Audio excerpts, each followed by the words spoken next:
סליחה. אפשר לשאול כמה שכירות אתה משלם פה? כמה משלמים פה?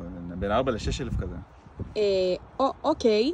אפשר לבוא לראות את הנכס? כן, יאללה, בואי זריז רק. בואי. הכל בסדר שם? כן, פשוט החלפנו מנעול לא בזמן. אוקיי. לא דירה.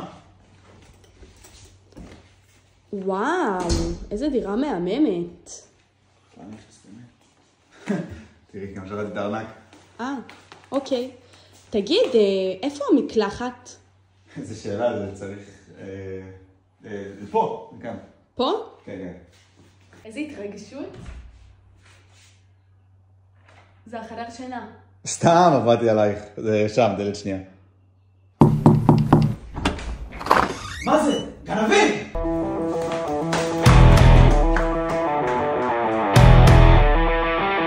טוב, אפשר לשאול כמה שכירות אתה משלם פה? מה?